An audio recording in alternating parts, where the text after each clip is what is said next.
사도신경으로 신앙을 고백합니다.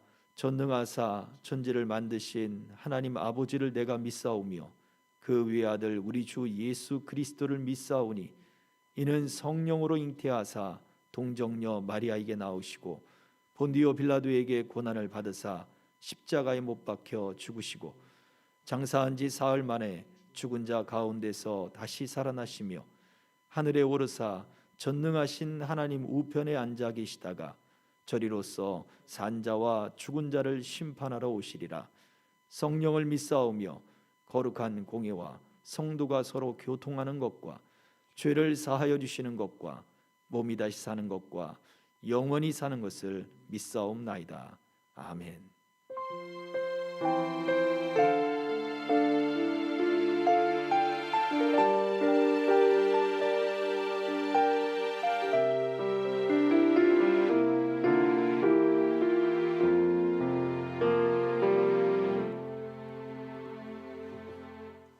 하나님의 말씀은 마태복음 6장 11절로 13절의 말씀입니다.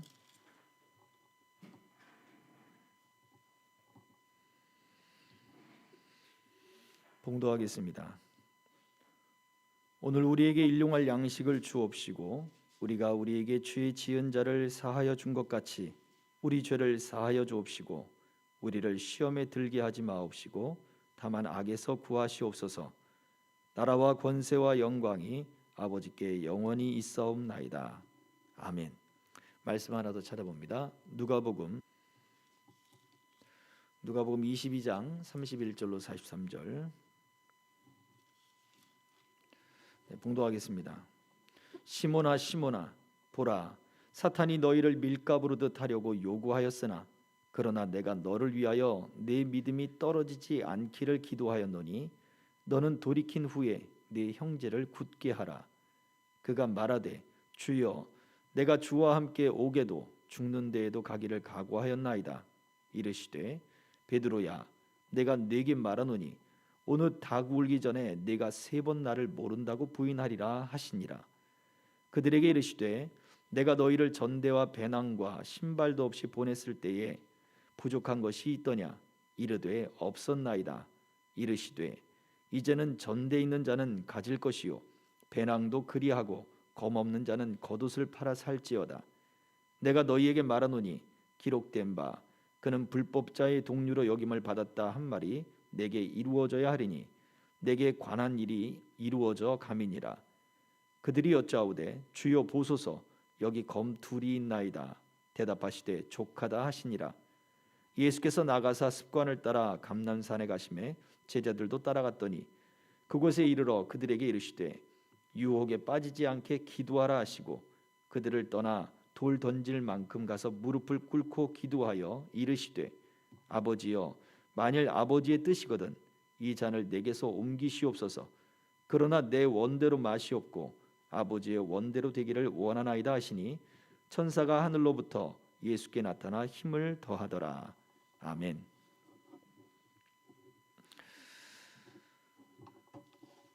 한 주간도 평안하셨습니까? 오늘 말씀 속에서는 우리가 예수님께서 우리에게 제자들에게 가르쳐 주신 6번째 강구 시험에 들게 하지 마시옵고 그리고 다만 악에서 구하옵소서라고 하는 바로 시험에 관한 그런 말씀에 되겠습니다. 예수님께서 겟세마네 동산에서 누가복음 22장의 그 말씀을 우리가 살펴보았듯이 제자들에게 시험에 들지 않도록 유혹에 들지 않도록 기도하라 라고 말씀하셨습니다. 그때 베드로가 주님 우리는 오게도 그리고 주와 함께 죽을 각오도 우리는 되어 있나이다 라고 베드로가 이야기를 했습니다. 그때 예수님은 베드로에게 베드로야 사단이 밀가부르듯 하려고 너희를 청구했다. 밀가부른다는 게 뭐죠? 키즈를 한다는 거죠. 그래서 쭉정이는 바람에 날려버리고 알곡은 모아들이고 구별을 짓는 거예요. 그러한 것을 위해서 사탄이 너희를 청구했다. 베드로 한 사람만 청구한 것이 아니라 너희를 청구했다고 했으니 제자들 모두가 사실은 다 해당이 되는 말씀이에요. 그런데도 베드로는 여전히 예수님의 이 말씀을 잘 이해할 수가 없었습니다. 그저 자신만만하게 나는 주와 함께 어디든 가겠습니다. 감옥에도 가고 죽는 데까지 내가 가겠습니다. 라고 하는 자신만만한 대답을 하게 됩니다. 자, 그런데 우리가 잘 알듯이 베드로에게 어떤 일이 벌어졌습니까? 곧 베드로는 몇 시간이 채 되지 않고 예수님 말씀하신 대로 닭이 2번 울기 전에, 새벽 닭이 2번 울기 전에 예수님을 3번 부인하죠. 조그만 여자아이가 당신도 갈릴리 사람이다. 아니야. 순식간에 자기도 모르게 그 상황을 모면하려고 하는 그러한 행동을 보이게 되죠. 바로 또 있다가 또 아니 맞는 것 같은데 당신도 그 갈릴리 사람인데 당신도 예수님의 제자잖아 했더니 아니야. 도망치듯 나오다가 또 한 번 예수님을 저주하듯 그렇게 저주하며 예수님을 모른다고 부인합니다. 예수님의 말씀과 같이 그렇게 되어버렸죠. 자, 보세요. 베드로에게 있어서 이 시험이라고 하는 것은 개인적인 일로 끝나지 않았습니다. 왜 베드로가 내가 예수님을 모른다 라고 3번 이야기한 것이 뭐가 중요하겠어요? 그 상황을 모면하기 위해서 내가 이렇게 행동을 했을 뿐인데 그게 뭐가 중요해? 의리? 예수님에 대한 의리를 지키지 못했다고요? 저렇게 의리 없는 놈, 이걸로 베드로를 정의할 수 있을까요? 그렇다고 겨우 의리 없다고 해서 그 이야기가 성경에 쓰여졌겠느냐라고 하는 거예요. 의리 없다라고 한다면 또 다른 인물이 있죠. 성경에 바울과 함께 복음을 전하러 갔다가 누가 있습니까? 마가가 있잖아요. 마가가 복음을 전하러 갔다가 나는 도무지 못하겠습니다. 이렇게 힘들 줄 알았으면 난 도무지 못합니다. 돌아가 버린단 말이에요. 2차 전도 여행 때문에 그래서 바나바하고 그렇게 싸우잖아요. 마가를 데리고 와야 된다. 아니 뭔 소리를 하는 거야? 중간에 탈락한 사람을 왜 데려가? 결국은 바울과 바나바의 사역이 쪼개지게 되는 그런 결과를 가져오게 했던 사람이 마가예요. 의리로 따지자 그런다면 마가가 더하죠. 바나바하고 바울이 어떤 관계에 있었던 사람들인데요. 그런데 나중에 바울이 얘기합니다. 마가도 데리고 와라. 그 마가가 바울의 사역에 있어서 또 다른 어떤 그런 사역들을 했던 것을 유추해 볼 수 있는 이야기죠.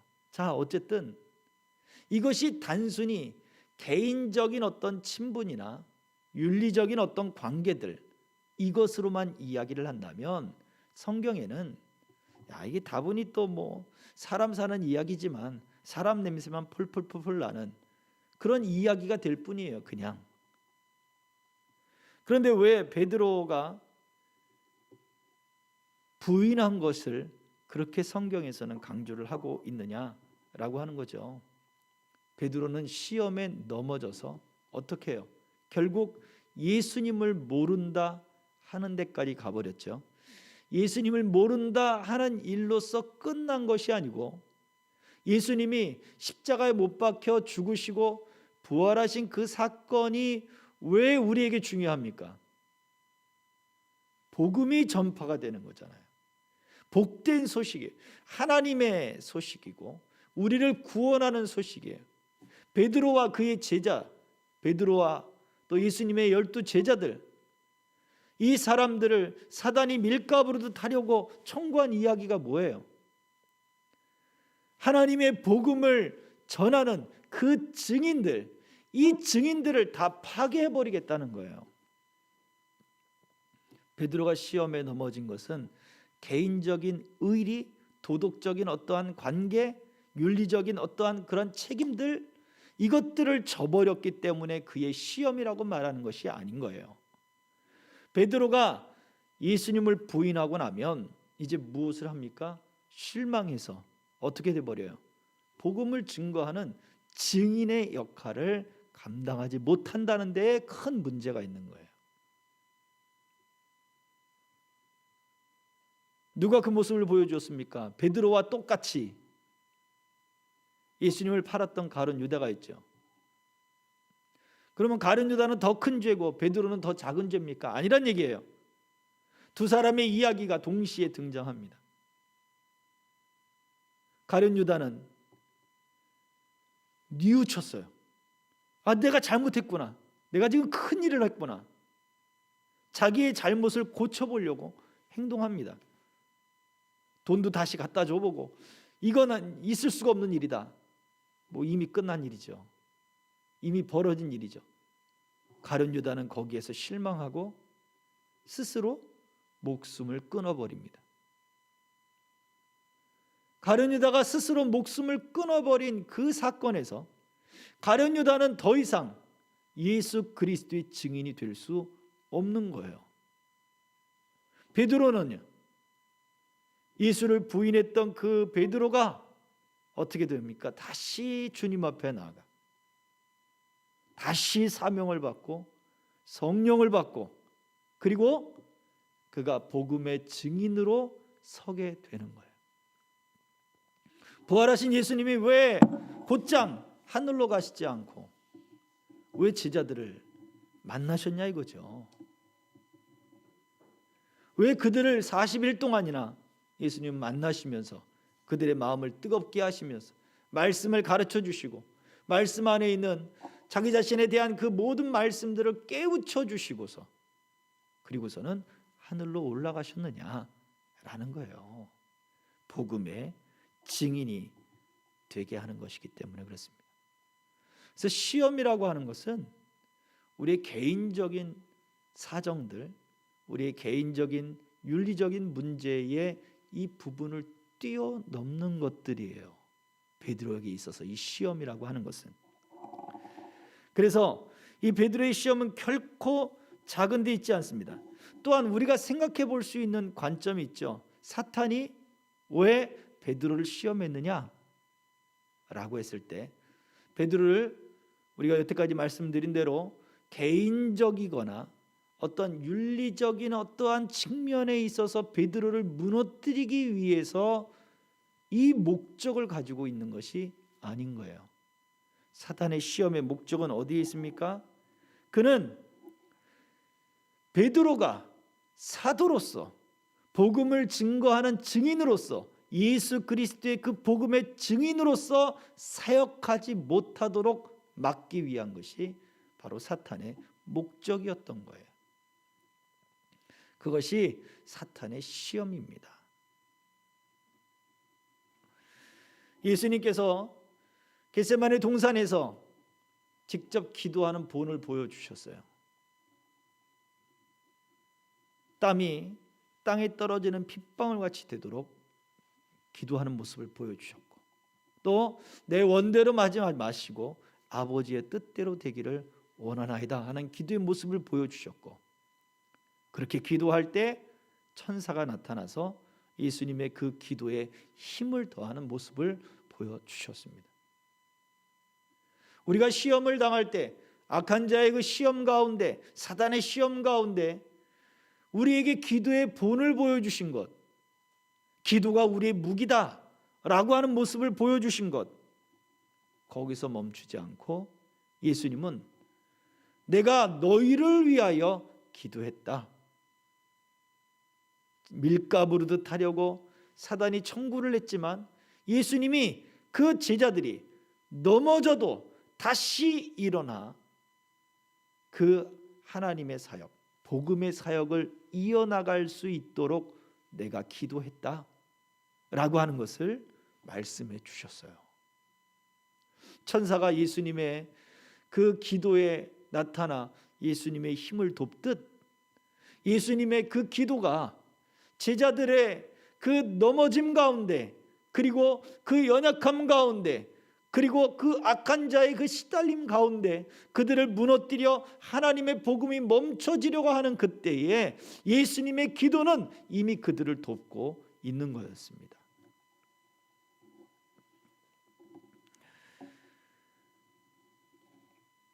예수님께서 사탄의 그 청구들을 어떻게 해요? 이미 막고 그리고 제자들을 보호하신 거예요.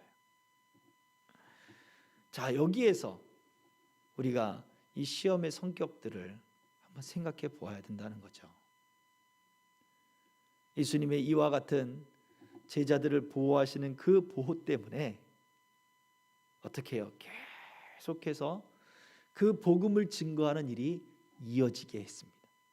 오늘날까지 이 예수님의 제자들을 보호하시는 그 예수님의 기도는 우리들에게도 동일하게 적용이 되는 거예요.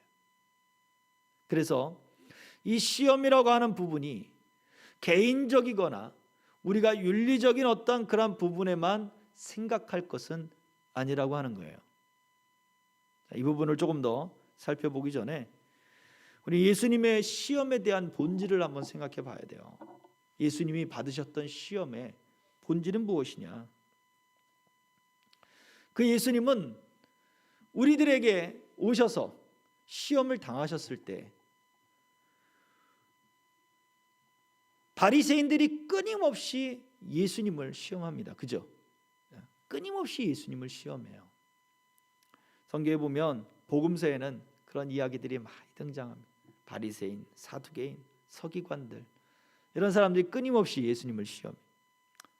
원래 이들의 사이가 좋지가 않는데 머리를 맞대고 모여서 음모를 꾸미기까지 했단 말이죠. 대표적인 이야기들을 보면 이혼 증서를 써서 모세는 내보내라고 했는데 당신은 어떻게 얘기하겠습니까? 하는 것이며, 또 동전을 가지고 와서 가이사에게 세금을 바치는 것이 옳습니까? 아니면 이것을 하나님께 바치는 것이 옳습니까? 라고 하는 시험이며, 가늠한 여인을 붙잡아 놓고 와가지고 모세는 율법은 돌로 쳐 죽이라 했는데 어떻게 해야 됩니까? 라는 것들로 예수님을 끊임없이 시험합니다. 그 밖의 이야기들도 많죠. 공통적인 게 하나 있어요. 그게 뭘까요? 이 바리새인들의 질문 가운데 공통적인 것은 예수님께서 구약에서 말하고 있는 메시아가 아니다라고 하는 것을, 그 메시아가 아니다라는 것을 밝히기 위한 것들이라는 거예요.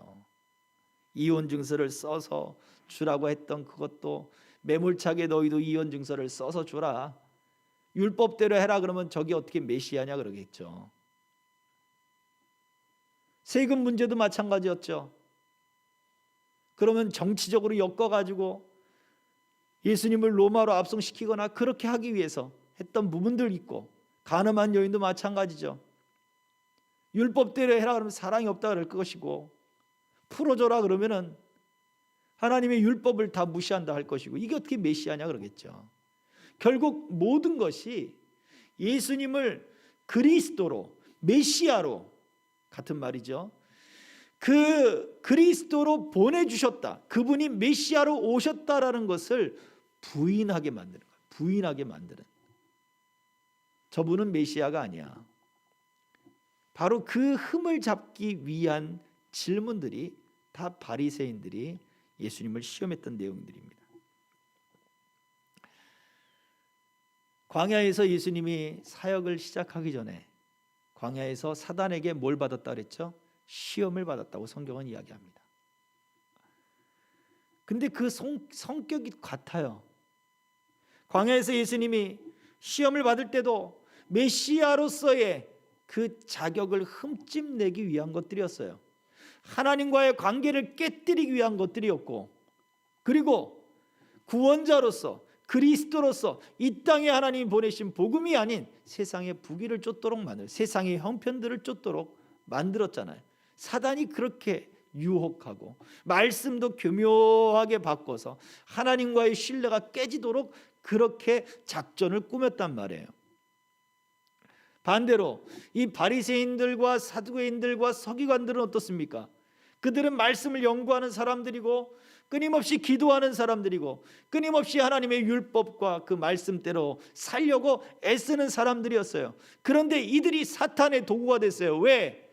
그 말씀이 그들이 연구하고 그들이 기도하고 그들이 이해하고 그들이 받아들인 그 말씀이 변질된 거예요. 말씀의 뜻이 바뀌어져 있는 거예요. 사단은 말씀의 뜻을 완전히 바꾸지 않아요. 교묘하게 바꾸는 거예요. 살짝 바꿔놓는 거예요. 의심의 틈을 주는 거예요. 누구처럼? 하와처럼. 하나님이 정말 그것을 먹지 말라고 하셨더냐?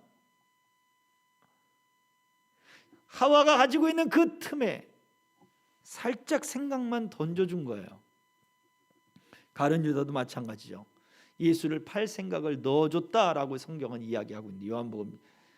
그런데 그 생각을 넣어준 게, 야, 다 때려쳐, 그냥 예수님 그냥 팔아버리자, 그 예수님 팔면 내가 은 30을 챙길 수 있어, 이런 생각이었겠습니까? 아니죠. 의심을 던져주는 거예요. 과연 메시아가 맞느냐? 네가 여태까지 따라다니는, 지금 모든 것을 다 포기하고 네 인생을 다 걸고 그럴 만한 가치가 있느냐라고 하는 의문심을 던져준 거예요. 그래서 계속 생각해 보니 내가 보상이라도 받아야 되겠다, 현상금이나 받자, 그렇게 돼버리는 거죠. 결국 그 의심은 눈덩이처럼 점점 불어나서 결국 그를 파괴시켜 버리게 되어버렸습니다. 바리새인들이 예수님께 끊임없이 질문하고 예수님을 끊임없이 시험한 것은 바로 메시아로서의 자격이 없다라고 하는 것을 밝히기 위한 거였어요. 사탄이 예수님을 시험하는 목적은 바로 이것입니다. 구원자 그리스도 하나님의 아들로서의 자격을 깎아내려고 하고 흠집을 내서 결국 하나님의 복음을 완전히 파괴시켜 버리고자 하는 것이 사탄의 목적이었어요. 예수님의 그 사역들, 복음의 사역들을 끊임없이 방해합니다. 이게 어디에 성경이 기록되어 있습니까? 창세기 3장 15절에 기록되어 있죠. 뱀은 여인의 후손의 발 뒤꿈치를 물을 것이다. 그러나 여인의 후손은 뱀의 머리를 상하게 할 것이다. 예수님과 그 여인의 후손이라고 성경에 기록되어 있는 그 여인의 후손과 이 뱀의 두 세력 간의 싸움이 창세기부터 기록되어 있어요. 예수님에게서 이것이 그 예언되었던 것이 완성이 되었지만 성경의 역사들을 보면 하나님이 세우시는 그 하나님의 사람들, 복음의 그 줄기가 흐르는 그 사람들과 그 후손들과 그리고 그 사단의 세력, 뱀의 후손이라 말할 수 있는 그 세력들 간에 끊임없는 충돌이 있는 것을 볼 수 있어요. 적인 이야기들을 생각해 봅시다. 아브라함의 후손들, 하나님이 분명히 이삭을 통해서 그리고 그를 통해서 이어지는 자손들이 바로 너의 약속된 자손들이다 라고 했죠. 그러나 이 아브라함의 자손들을 죽이려고 하는 그러한 세력들이, 그러한 시도들이 여러 차례 있었습니다. 어느 때요? 애굽에 들어가 있을 때 이스라엘 민족이 커졌죠. 그 이스라엘 민족을 말살시키기 위해서 출애굽기에 보면 남자아이들 죽여버려라 이거죠. 남자아이가 태어나면 강물에 나일강에 던져버려라. 그 민족이 강대해지는 것을 보고 있지 않겠다는 거예요. 그 민족을 없애버리겠다는 거예요. 또 어디에서도요. 예수님이 태어나실 당시에도 그렇죠. 헤롯을 통해서 이야기를 했습니다. 베들레헴에 있는 2살 이하의 아이들은 다 죽여버려라. 그러한 사건들이 계속해서 성경에서 이어져 갑니다. 또요, 구약에서도 아말렉 사람이 있습니다. 이 아말렉 사람들은 출애굽 당시에 광야에서 이스라엘 백성들과 싸웠던 사람들이에요. 근데 하나님이 내 원수라고 얘기를 해요. 이스라엘 백성들을 구원해 나가는 그 과정을 방해했던 민족이 바로 아말렉이에요. 근데 그 아말렉의 후손이, 그 중에 하만이, 이때 등장하는 사람이 누구예요? 에스더, 모르드게. 이스라엘 민족을 다 죽이기 위해서 하만이 작전을 꾸미잖아요. 이 사건들이 구약에서 그리고 역사 속에 계속해서 충돌하며 이어져 내려오고 있는 거예요. 여인의 후손과 이 사단과의 전쟁, 이 두 나라 간의 하나님의 나라와 그리고 이 죄의 나라 가운데 이 부딪히는 이 싸움이, 이건 선과 악의 대결이라기보다, 그렇게 이해하면 곤란해요. 하나님의 나라 그리고 그 사탄의 나라 해가지고 우리가 얘기하듯 그 하늘의 그 신하고 그 다음에 지하의 염라대왕하고 이렇게 서로 그 세력을 같이 충돌하고 이렇게 알력이 있고 그런 것이 아니에요. 어쨌든 이 두 나라가 하나님의 그 완전한 완성을 이룰 때까지는 우리가 지금 계속해서 충돌을 일으키며 나아가고 있어요.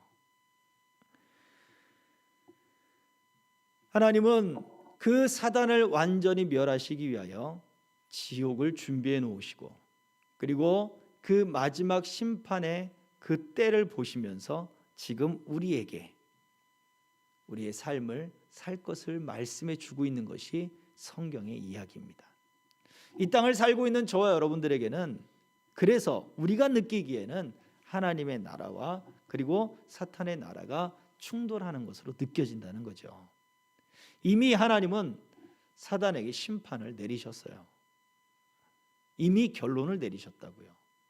그리고 그것을 완성해 나가고 있는 중이십니다.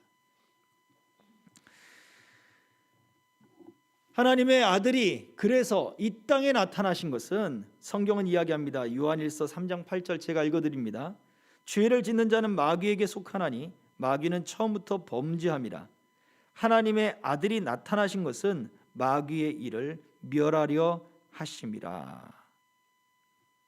예수님이 하나님이 약속하신 그 여인의 후손으로 이 땅에 오셔서 사단의 일을 멸하고, 그리고 장차 이 믿음 안에서 교회를 세우고 그 교회를 통하여 하나님의 나라, 하나님의 백성들을 불러 모아, 그리고 마지막 때에 하나님의 그 나라 속에 우리를 들어가게 하실 것을 약속해 주시고자 이 땅에 오셨어요. 예수 그리스도를 주로 믿는 그 사람들에게 바로 그 믿음의 고백 위에 내 교회를 세우겠다라고 말씀하신 거죠. 여전히 우리는 이러한 두 나라 사이에 싸움이 있음을 우리는 알아야 합니다. 그래서 시험이라고 하는 것은 결국 사탄은 하나님의 나라, 이 예수 그리스도의 일을 방해하는 데에 목적을 두고, 그래서 어떻게 해요? 결국 그 하나님의 나라의 일을 방해함으로써 하나님의 사람들을, 그 사람들이 하나님께로 나아가는 것을 무너뜨리고 거기에서 좌절하고 파괴시키기를 원하는 것이 사탄의 시험의 목적이라고 하는 거예요. 이러한 사탄의 시험은 우리가 실질적으로 우리 어떤 인간관계에서 오잖아요, 그죠? 인간관계에서 느껴져요. 우리가 예수님이 일용할 양식을 우리에게 주옵시고, 우리에게 죄 지은 자를 우리가 사하여 주시고, 그리고 우리를 시험에 들게 하지 마옵시고, 우리가 계속해서 살펴보았지만 이것이 한 문장이라고 얘기했잖아요. 먹는 것에서부터 시험이 시작되는 거죠. 가장 기본적인 사람의 관계들, 사회적 관계들, 이런 부분들이 인간관계, 먹는 것, 우리 가장 인간으로서 우리가 느끼는 그런 가장 기본적인 그런 요소들이 바로 그 속에서 사단의 시험들이 오는 거 맞습니다. 또요, 우리가 윤리적인 부분들, 우리가 만약 도덕을 지키지 못하고 우리가 도덕적이고 그리고 건전한 삶을 살지 못한다 라고 할 때 우리에게 유혹이 오는 게 맞아요. 그런데 인간 관계 속에서 어떤 일이 벌어집니까? 사람들 사이에 그 실망하는 그런 관계들을 통해서 결국 어떻게 돼요? 결국 예수 그리스도에 대한 그 믿음과 구원에 대한 부분들을 최종적으로 건드리게 되어 있어요. 그래서 우리가 흔한 말로 이런 말 하죠. 친한 사람에게는 정치 이야기하지 않고 종교 이야기하지 않는다 그러잖아요. 이유가 뭐예요? 그 관계를 통해 결국 공격하는 것이 바로 종교, 우리 신앙의 문제까지 들어가게 되는 거예요. 이것은 같은 교회를 다니고 있는 그 부부가 자기 신앙을 가지고 이야기를 할 때도 서로 간의 충돌을 일으킬 수도 있는 부분들이에요. 자, 예수님의 개인적이고도 그리고 윤리적인 어떤 관계 속에 끊임없이 이 바리새인들은 예수님을 시험했다 그랬잖아요. 아는 사람이라고 예수님의 이야기를, 우리가 예수를 아는데 어떻게 하늘에서 왔다 그래? 거절합니다. 거부합니다. 내가 가까운 사람이라고, 내가 아는 사람이라고 그 이야기를, 하나님의 말씀을 듣지 않아요. 그리고 심지어 예수님을 절벽에서 밀어 떨어뜨려서 죽이려고까지 합니다. 아니, 아는 사람을 어떻게 죽이려고 해요? 어릴 때부터 같이 동네에서 자란 사람을 어떻게 죽이려고 해요? 사람이 이렇게 바뀌어져 버리는 거예요.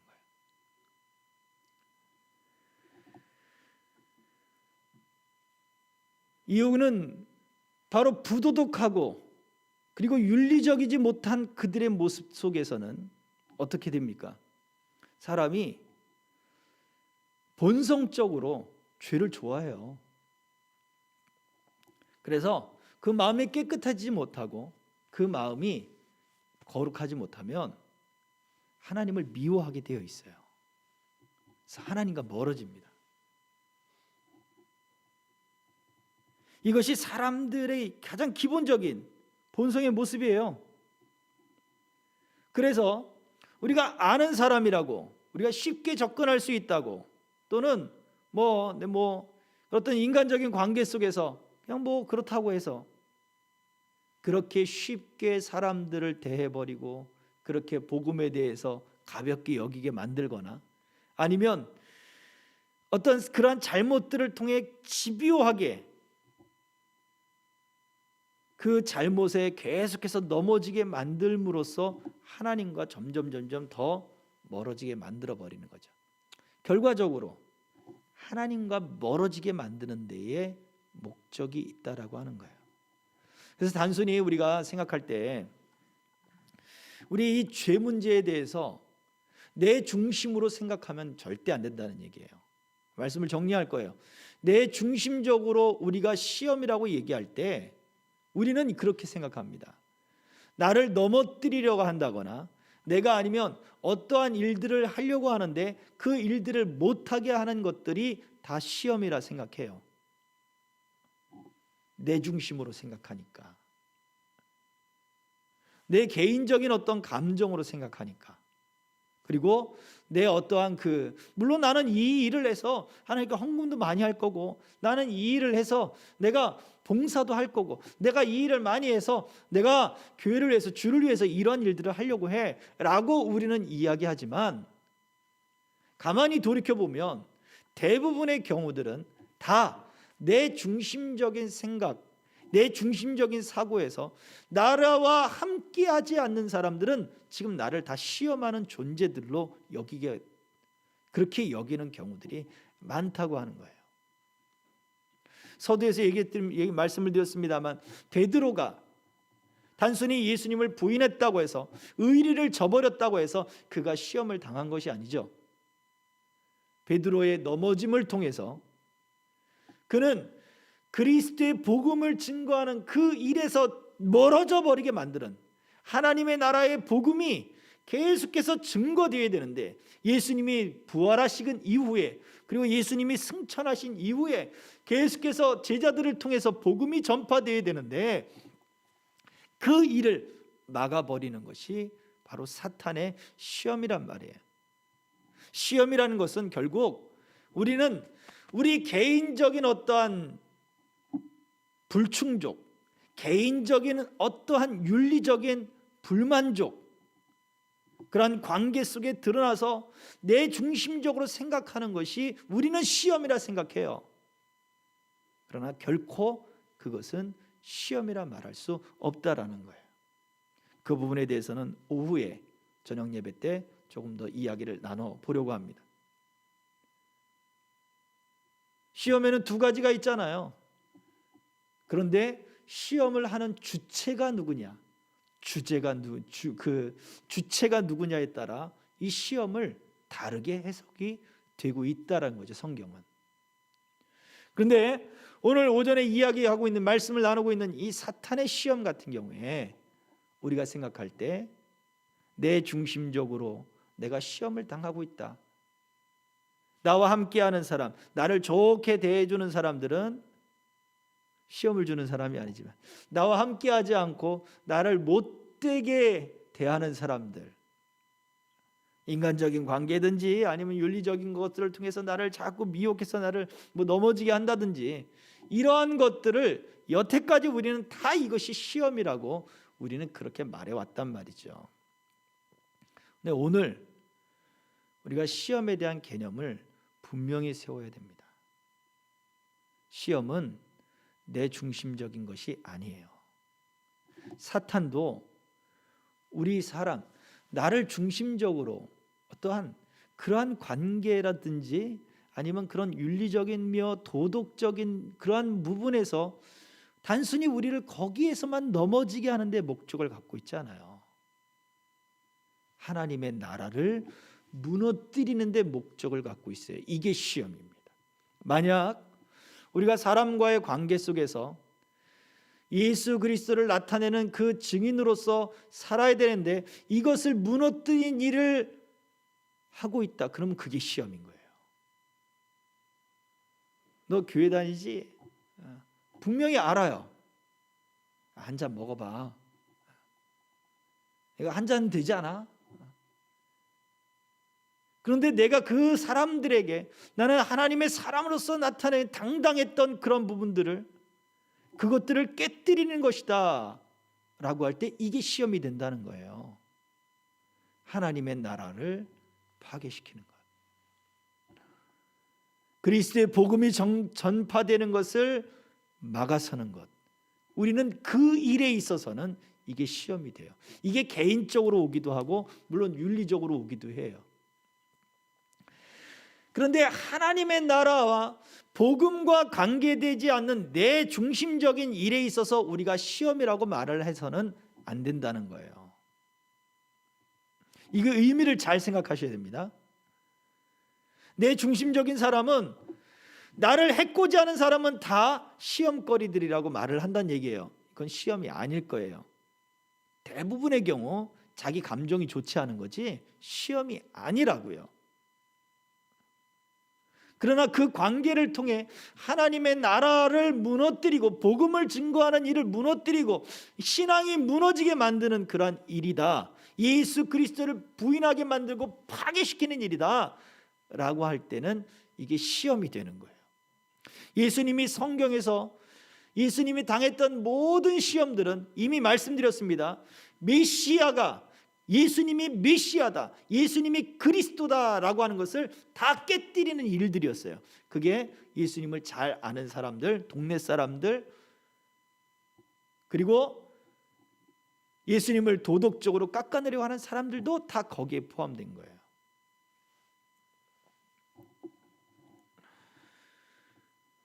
우리는 정말 많은 부분에 있어서 내가 시험을 당한다라고 할 때 굉장히 내 중심적으로, 내 개인적으로 그렇게 생각을 하고 모든 사람들이 다 나를 시험한다고 생각하는 사람들이 많습니다. 목사님도 나를 시험한다 그래. 말씀을 통해, 설교를 통해 나를 시험한다 그러고, 자기 마음에 들지 않는 일을 목사가 시켰어요. 그럼 나를 시험한다 그래. 그건 말이 안 되는 거예요. 우리는 거기에다 시험을 갖다 붙여서는 안 되는 거예요. 예수님이 시험에 들지 말게 너희들이 기도해라라고 하는 그 시험은 바로 그런 시험이 아니라는 거예요.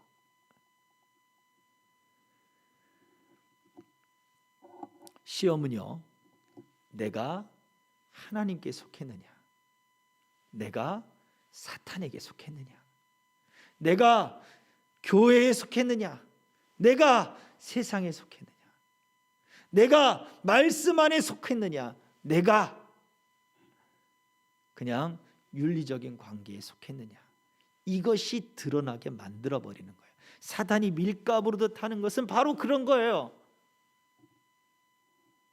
우리로 하여금 하나님께 속하지 못하게 하고 세상에 속하게 만들어버리는 거예요. 교회에 속하지 못하게 하고 세상에 속하게 만들어버리는 거예요.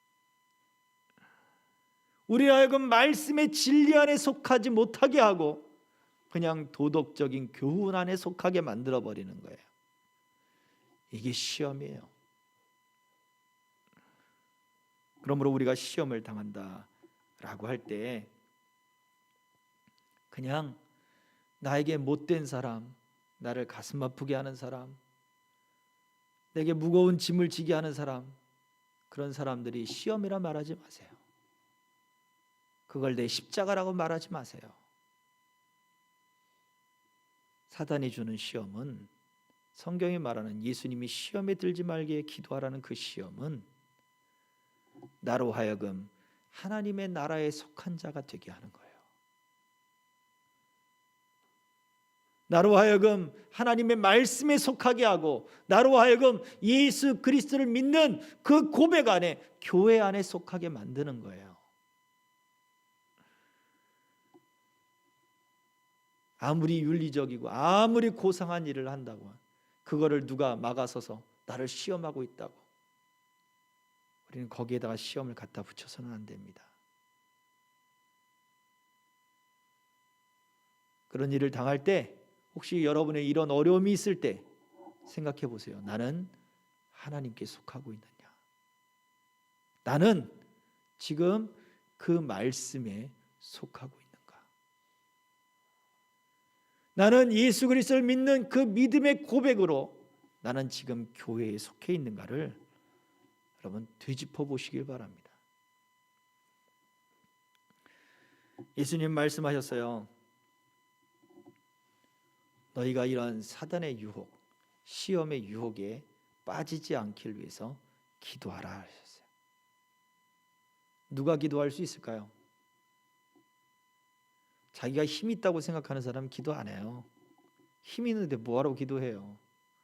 그 힘을 사용하면 되지. 누가 기도합니까? 힘이 없는 사람이 가서 구하는 거예요. 힘 있으면 내 걸 쓴다니까요. 힘이 없으니까 가서 힘을 빌려와야 될 거 아니에요. 도와달라고 해야 될 거 아니에요. 돈이 없으면 어떻게 해요? 대출 받잖아요. 은행 가서 도와달라 그러고 이 금융권 가서 도와달라고 그러지 않아요? 그게 기도죠. 그게 간구죠. 건강이 없으면 어떻게 해요? 병원 가잖아요. 병원 가서 도와달라 그러잖아요. 의사 선생님 도와주세요 그러잖아요. 약물의 도움을 받고 의료의 수술의 도움을 받고 치료의 도움을 받고 도움을 받는 거잖아요. 마찬가지로 우리에게 힘이 없다. 영적 싸움에 힘이 없다. 믿음에 힘이 없다. 그럼 어떡합니까? 도와달라고 기도해야죠. 힘없는 사람이 기도합니다. 베드로는 나는 옥에도 갈 수 있고요. 나는 죽을 수도 있어요. 자기 마음의 힘이 강했던 사람이에요. 윤리적으로 다가갔거든요. 예수님께. 자기의 의리를 가지고. 그건 믿음이 아니었습니다. 이 영적 싸움에는요. 우리는 절대적으로 힘이 없어요. 예수님 말씀하셨어요. 내가 너희를 위하여 기도했다. 왜요? 그 힘없는 제자들을 통해서 하나님의 나라의 복음이, 그 강한 복음이 전해져야 됐거든요. 계속해서. 예수님이 제자들을 위해서 기도하셨어요. 내가 너희를 위하여 기도했다. 베드로야, 너는 다시 돌이킨 후에, 넘어졌다가 다시 돌이킨 후에 다시 일어나면 네 형제들을 굳게 하는 일을 해라. 예수님의 기도처럼 베드로는 그 형제들을, 그들의 믿음을 굳게 세우는 그 일을 감당했어요. 안 넘어졌나요? 넘어졌죠. 아주 처절하게 넘어졌죠. 그런데 다시 일어났어요. 예수님의 은혜를 입었고 사랑을 확인했고 성령을 받았기 때문에 그렇죠. 우리도 마찬가지입니다. 우리 자신의 힘만으로 우리 설 수 없어요. 우리 자신의 힘으로 이 사단의 시험, 우리를 무너뜨려 우리를 파괴하고 하나님의 나라 일을 못하게 하는 일들, 당장 내 눈앞에 지금 어려운 일들, 힘겨운 일들 때문에 우리도 힘들어하는데, 하나님의 나라와 이 뱀의 후손의 나라, 우리는 여전히 그 둘 사이에 껴 있어요. 바울 사도가 오호라 나는 공고한 사람이로다. 이 사망의 몸에서 누가 나를 건져내랴 라고 하는 것처럼 우리도 지금 그 공고한 상태에 있습니다. 이때에 우리가 할 수 있는 것은 나는 연약한 사람입니다. 나는 곤고한 사람입니다. 기도하는 거예요.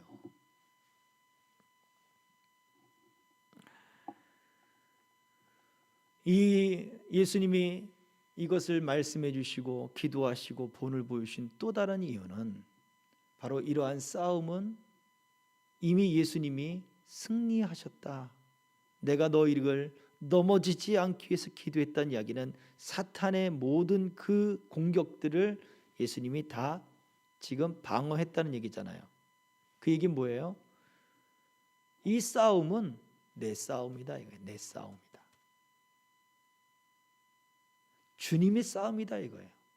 이 영적 전쟁은 내 것이다. 너희들의 것이 아니고 내 것이야.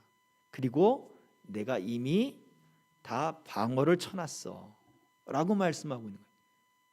그렇다면 우리는 주님의 싸움에 이미 승리하신 예수 그리스도를 우리는 복음으로 지금 받아들이고 있잖아요. 우리가 믿어야 할 것은 바로 이것입니다. 예수님이 이미 승리하셨다는 거예요. 이것을 믿음으로 말씀 속에서 받아들이고 어떻게 해요? 찬송하며 나가는 거예요. 찬송하며 나가는 거예요. 우리 싸움이 혈과 육으로 된 싸움이 아니라고 에베소 6장 1절은 이야기합니다. 6장 12절. 혈과 육의 싸움이 아니에요. 그러면 이미 승리하신 예수님이 사단의 모든 시험들을 다 당하신 예수님이 십자가로 승리하셨어요. 이미 전쟁은 끝났습니다. 우리는 끝까지 예수님을 믿고 찬송하며 나가는 것이 우리의 힘이에요. 우리는 또 계속해서 어려움을 만날 것입니다. 그 어려움을 통해서 사회적 관계든지 사람과의 관계든지 그 관계, 우리 먹는 것이라고 표현되는 우리 일상에 필요한 모든 가장 기본적인 일들로 인해서 우리는 어려움을 당할 거예요. 여전히. 그리고 그 가운데 네가 정말 하나님의 사람이냐? 네가 정말 믿음이 있냐? 네가 정말 하나님께 속했느냐? 너는 세상에 속하지 않고 교회에 속했느냐? 진리에 속했느냐? 말씀에 속했느냐? 라고 하는 도전을 끊임없이 받을 거예요. 예수님은 이미 거기에서 우리에게 다 승리했다. 너 힘내. 내가 너희를 넘어지지 않기 위해서 기도했어. 천사가 예수님의 기도를 돕듯 예수님은 그 기도를 통해 우리를 여전히 지금도 돕고 계셔요. 우리는 그 주님을 의지하며 찬송하며 살아가야 되는 거예요. 그래서 오늘 시험에 들지 않게 기도해라. 우리 이 말씀을 잘 그 의미를 생각해 보시길 소망합니다. 오늘 이 말씀 여러분 어렵게 느껴지실 거예요. 말씀을 또 듣고 또 듣고 또 듣고 해서 말씀 속에 예수님이 우리에게 말씀하고자 하는 내용이 무엇인가를 한번 더 깊게 생각해 볼 수 있기를 소망합니다. 그래서 우리가 정말 이런 당하는 일들, 이 어려움들이 내게 시험이냐 아니면 이 그냥 단순히 내 중심적으로 생각하는 어려움이냐라는 것을 먼저 구분해내야 돼요. 그리고 시험이다라고 할 때는 하나님께 속해야 돼요. 말씀에 속해야 되고 교회에 속해야 돼요. 그런다고 어려움이 금방 해결되느냐? 안 될 수도 있죠. 그러나 끝까지 하나님께 속해야 돼요. 끝까지 말씀에 속해야 되고 끝까지 교회에 속해야 돼요. 그게 바로 하나님의 나라, 그 가운데 우리를 붙드시는, 시험 가운데 우리를 붙드시는 바로 그러한 능력과 은혜들을 경험할 수 있어요. 이 믿음이 우리 안에 쌓여지면 어떠한 사탄의 공격과 시험을 만난다 할지라도 우리는 결코 흔들리지 않아요. 하나님의 능력이 내 안에 쌓였거든요. 이 믿음을 우리 주님은 우리에게 다 허락하십니다. 그래서 이러한 사단의 유혹과 시험에 악에 빠지지 않고 승리하기를 위해서 기도하라 라고 하신 이 말씀이 오늘 저와 여러분들에게 말씀이 되어지기를 소망합니다. 아멘. 예, 기도하겠습니다. 이 시간 말씀을 생각하며 기도할 텐데요, 우리에게는 힘이 없어요. 이 시험을 놓고 우리가 기도하지 않으면 세상적인 방법과 사람의 방법과 어떤 물질적인 방법을 가지고 해결하려고 해도 해결할 수가 없어요. 이건 혈과 육의 싸움이 아니기 때문에 그렇습니다. 하나님, 나는 한순간도 나는 스스로 이것을 해결할 힘이 내겐 없습니다. 승리하신 주님이 내게 그 말씀에 힘을 더하여 주옵소서. 승리하신 주님이 내가 하나님께 속해서 하나님을 붙들 수 있는 힘을 주시옵소서. 승리하신 주님이 주님의 몸된 교회에 속해서 세상에 속하지 않고 내가 믿음의 고백 위에 그렇게 굳건히 설 수 있는 힘을 주옵소서. 나는 그저 이미 승리하신 주님을 믿고 찬송하며 나아갑니다. 주님, 이 여기에서 내가 은혜를 입게 하여 주시고 이 믿음이 내 안에 가득하게 하여 주옵소서. 내 중심적으로 생각하지 않고 전쟁은 주님의 것입니다. 이미 승리하신 주님과 함께 내가 찬송하며 나아갈 뿐입니다. 나를 붙잡아 주옵소서. 그러한 기도를 드릴 수 있기를 소망합니다. 함께 기도하겠습니다. 할렐루야. 살아계신 아버지 하나님 감사합니다. 우린 연약하여 할 수 없는 것을 우리 주님은 하십니다. 주님, 이 전쟁은 아버지에게 속한 것이 아니라 하나님께 속했습니다. 우리 주님께 속했음을 주님 압니다. 주여, 아버지, 이제 우리에게 아버지 모든 시험 가운데 아버지 너희가 유혹을 받지 않도록 기도하라 하셨사오니 우리의 힘이 없어 하나님, 우리의 능력과 우리의 모든 관계와 우리의 힘과 우리의 능력으로 할 수 없는 힘을 주님 고백합니다. 주여, 주여, 주여, 우리에게 힘을 주시며 우리의 모든 삶 가운데 승리하신 주님을 온전히 붙잡고 아버지 나가게 하여 주시옵소서. 주님을 붙들고 승리하는 삶이 주님 삶 속에 주님 더 새겨질 수 있도록 은총을 베풀어 주시고 함께하여 주시옵소서. 주여, 주여, 주여, 우리를 버려두지 아니하시고 우리의 힘주시며 우리를 이끄시는 주님과 온전히 동행하게 하시고 하나님께 속하게 하시고 말씀의 진리 안에 속하게 하시고 주의 몸된 교회 안에 속한 하나님의 사람이 되게 하여 주시옵소서.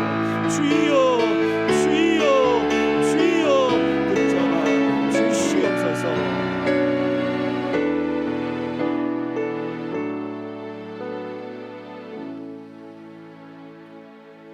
우리가 윤리적으로 넘어지거나 우리가 도덕적으로 부패해지는 것, 단순히 우리가 도덕적이거나 어떤 인간적인 것을 상실했기 때문에가 문제가 아니라 그것을 통하여 하나님과 멀어지기 때문에가 바로 문제입니다. 하나님의 형상을 잃어버리고 하나님의 나라를 만들지 못하는 그러한 존재가 되어버리는 것이 문제가 됩니다. 베드로의 시험이 베드로의 개인적인 넘어짐의 문제가 아니라 베드로의 의리가 깨지거나 베드로의 약속이 깨지거나의 문제가 아니라 베드로가 사도로서의 그 사명을 감당하지 못하는 것이 문제가 됩니다. 우리의 넘어짐도 마찬가지입니다.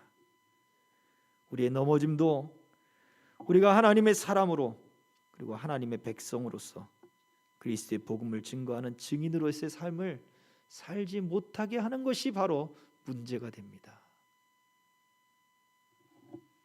하나님 이전까지는 시험이 내가 넘어지는 것에 초점이 맞춰져 있었습니다. 내 가슴이 아프고 내가 어렵고 그리고 내가 고생스러운 것에 우리는 그 시험에 초점이 맞춰져 있었습니다. 그러나 하나님의 나라가 무너지지 않는다면, 내가 진리 안에서 떠나지 않는다면, 내 믿음이 성장하고 내가 하나님께 속해 있다면 그것이 시험에서 승리하는 것임을 알게 하옵소서.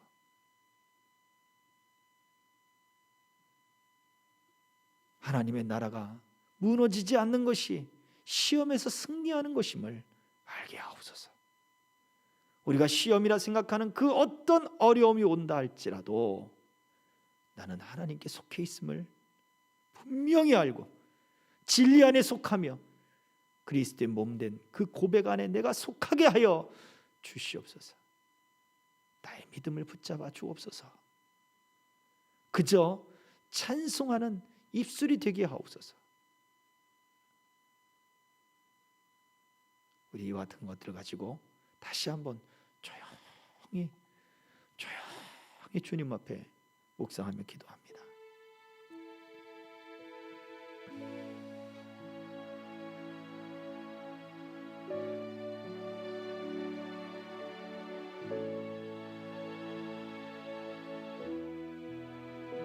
주님, 나의 넘어짐이 문제가 아니라 나의 넘어짐으로 인해 하나님의 나라가 그 일들이 방해받고 하나님의 영광이 가려지는 것이 문제, 복음이 전파되는 것이 멈춰지는 것이 문제. 주님, 나의 느껴지는 모든 어려움이 있다 할지라도 하나님의 나라가 굳건히 선다면, 하나님께 속해 있다면, 말씀에 속하고 진리에 속하고 하나님께 속해 있다면 주는 그리스도시요 살아계신 하나님의 아들이십니다. 그 고백에 하나님 그 고백에 그 교회에 속해 있다면 주님 그저 찬송하게 하소서. 믿음을 갖고 모든 시험을 이기신 그 주님이 나의 힘을 도우시며 내게 힘을 공급하시며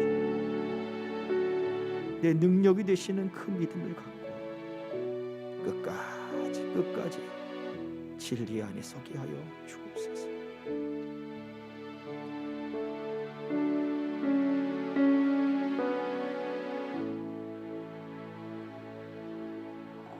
찬송으로 고백합니다. 예수 가장 귀한 그 이름.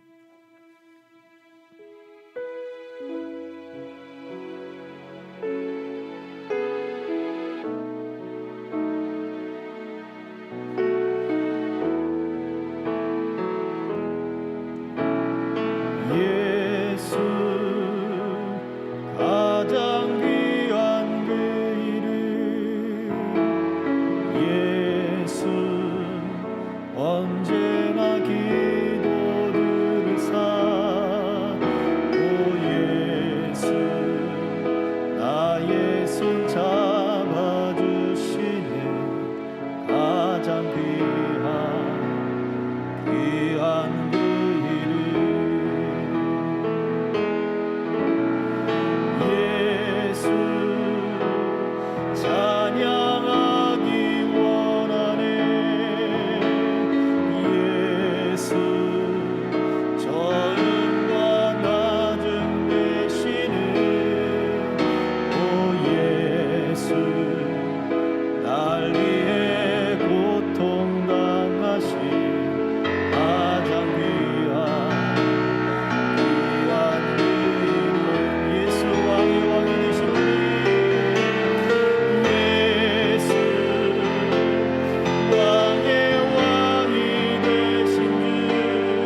우리의 형편과 삶을 아시는 주님,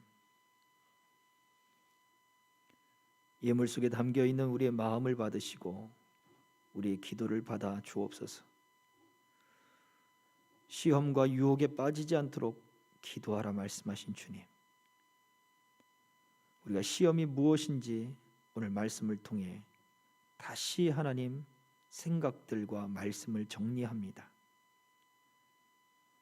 나를 미워하고 또는 내 앞에서 내게 어려운 일을 주는 그 일들을 우리는 시험이라 생각했는데 내 중심적이었던 우리의 생각들의 어리석음이었음을 깨닫게 됩니다. 주님,